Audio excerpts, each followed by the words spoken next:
लेकिन सरकार का ध्यान इन सब पर है कहां? अगर होता तो बिहार की नई सम्राट सरकार में मिथिलेश तिवारी को शायद ही शिक्षा मंत्री बनाते। हालांकि मिथिलेश तिवारी का नीट यूजी 2026 के पेपर लीक मामले से कोई लेना देना नहीं है, लेकिन मिथिलेश तिवारी कुर्सी संभालते ही विवादों में घिर गए। 11 साल पहले उनके ऊपर दर्ज भ्रष्टाचार की फाइल खुल गई है। दरअसल शिक्षा मंत्री मिथिलेश तिवारी पर धोखाधड़ी, सरकारी पैसे हड़पने और घोटाले जैसे कई गंभीर आरोप लगे हैं। उन पर 50 लाख रुपए के गबन का आरोप है। आपको यह पूरा मामला समझाते हैं। मिथिलेश तिवारी के मंत्री बनने के बाद बिहार विद्यालय परीक्षा समिति का एक पत्र सामने आया, जिस पर 20 मार्च 2017 की तारीख दर्ज है और उस पर सचिव के हस्ताक्षर भी हैं।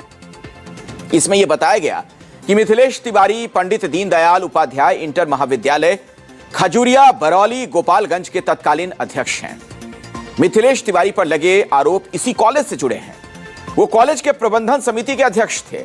आरोप यह कि इन्होंने सरकार से मिले 50 लाख रुपए की हेराफेरी की है।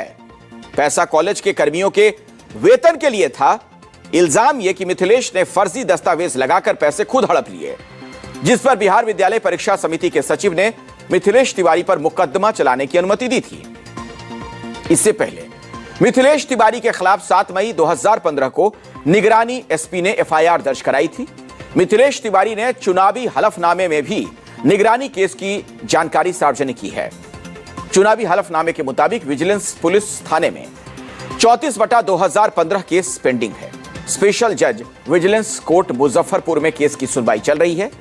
मिथिलेश पर फर्जी दस्तावेज देने और बेईमानी करने के अलावा प्रिवेंशन ऑफ करप्शन की धाराएं लगी हैं, जिसमें आईपीसी की धारा 409, 420 भी शामिल है। इस मामले में फिलहाल मिथिलेश तिवारी के खिलाफ मुजफ्फरपुर के निगरानी कोर्ट में केस चल रहा है। कोर्ट में state government versus Mithilesh Tiwari मुकदमा दर्ज है। मुकदमा दर्ज हुए 11 साल हो गए। अब तक 11 तारीख पर सुनवाई हुई है। निगरानी कोर्ट में चार्जशीट 7 मई 2025 को दाखिल की गई थी। पहली सुनवाई 18 अप्रैल 2020 को हुई और अब अगली सुनवाई की तारीख 14 जुलाई 2026 है। केस गवाही के दौर से गुजर रहा है। दोषी पाए जाने पर उन्हें उम्र कैद तक की सजा हो सकती है। लेकिन दिलचस्प बात जरा आप देखिए, बिहार विद्यालय परीक्षा समिति ने जिस शख्स के खिलाफ 50 लाख रुपए के गबन के मामले में मुकदमा चलाने की अनुमति दी थी, अब उसका मुखिया यानी शिक्षा मंत्री खुद बीजेपी के नेता मिथिलेश तिवारी हैं। यह तो वही बात हो गई ना कि दूध की रखवाली का जिम्मा बिल्ली को सौंप दिया गया। भला जिस विभाग ने जिस शख्स के खिलाफ मुकदमा दर्ज कराने की अनुमति दी थी, कोर्ट में जिसके खिलाफ दूसरा पक्ष खुद सरकार है, उस मामले में भला क्या ही हो सकता है। अब ऐसे में इस मामले को लेकर जब बीजेपी की नई सरकार के डिप्टी सीएम विजय चौधरी से सवाल पूछा गया, उन्होंने क्या जवाब दिया, जरा आप सुनिए।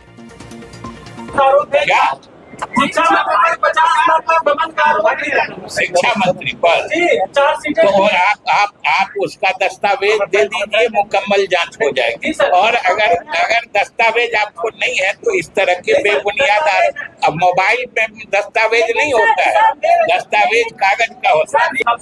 और निगरानी विभाग का चार्जशीटेड है तो उसकी अगली कार्रवाई भी समय पे हो ही जाएगी। और निगरानी विभाग जो चार्जशीट किया है आपके मुताबिक, हमें नहीं पता है जो किस केस की बात आप कर रहे हैं चार्जशीट है, वो आपके कहने और पूछने के कारण तो नहीं हुआ था। आपके कहने और पूछने के कारण चार्जशीट नहीं हुआ है ना। इसलिए धैर्य से रहिए। सरकार के सभी अंग अपना अपना काम करते हैं और हर काम होने का समय होता है और काम उसी समय को। अब सोचिए कि जो डॉक्यूमेंट्स पब्लिक डोमेन में है, एफआईआर की कॉपी है, सारी चीजें हैं, उप मुख्यमंत्री को पता ही नहीं। डिप्टी सीएम विजय चौधरी के मुताबिक अगर शिक्षा मंत्री मिथिलेश तिवारी चार्जशीटेड हैं तो अगली कार्रवाई सही समय पर हो जाएगी। सवाल यह है कि कार्रवाई क्या हो सकती है। क्या सम्राट चौधरी नीतीश कुमार वाली नजीर पेश कर पाएंगे? जब नीतीश कुमार ने 19 नवंबर 2020 को शिक्षा मंत्री का पदभार ग्रहण करने के महज 2 घंटे के बाद ही डॉक्टर मेवालाल चौधरी का इस्तीफा ले लिया था।